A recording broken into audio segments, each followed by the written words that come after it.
Mon beau-père est mon rival, histoire publiée en anonyme sur tous les réseaux sociaux de l'écrivaine Ernestine Mbakou. Bonjour Nadia.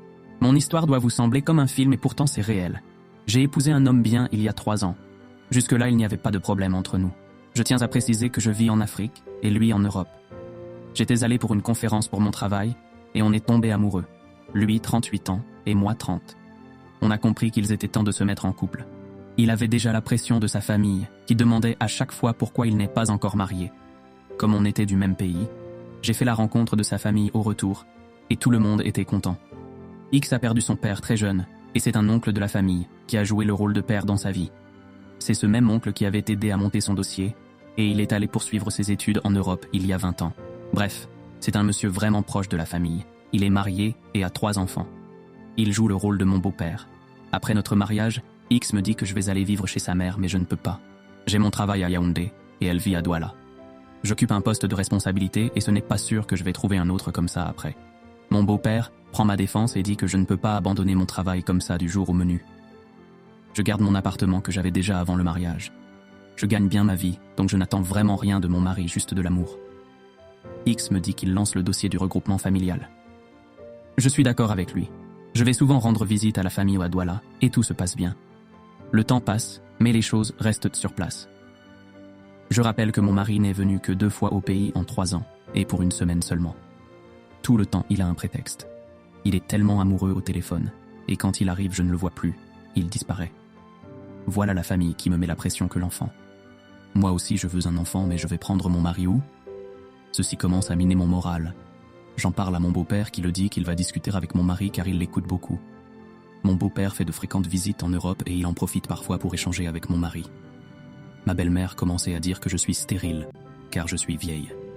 Bref, je préfère ne pas soulever cet épisode ici. J'attends toujours le retour de mon beau-père. Mon mari m'appelle et me dit qu'il a réfléchi, il va venir au pays les prochaines vacances, et on va faire un enfant. Il promet de rester même 1 mois au moins. Le problème est qu'à la dernière minute, il a eu un problème dans l'entreprise, vacances repoussées.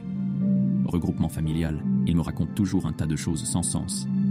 Une collègue au bureau me dit que c'est mieux que j'aille pour notre prochain colloque et je le retrouve là-bas, même si ça va durer 2 semaines comme la dernière fois.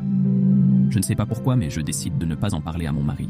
Je n'ai pas envie qu'il me décourage car plusieurs fois j'ai émis l'idée, il m'a toujours sorti les arguments qui m'ont fait abandonner. Je pouvais voyager avec mon argent, mais il m'a toujours tourné. Me voici qui décide de voyager sans rien dire à personne, même pas à ma famille. J'ai fait mes études supérieures en Europe avant de retourner au pays. Me déplacer n'est pas un problème pour moi. J'ai son adresse et tout. La chambre d'hôte que la société a réservée pour moi, je ne vais pas utiliser.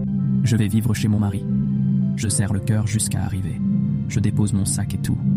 J'attends son heure quand il finit le travail. On parle même sur WhatsApp. Il me dit combien je lui manque. Je résiste et je dis qu'il reste quelques heures et on sera ensemble.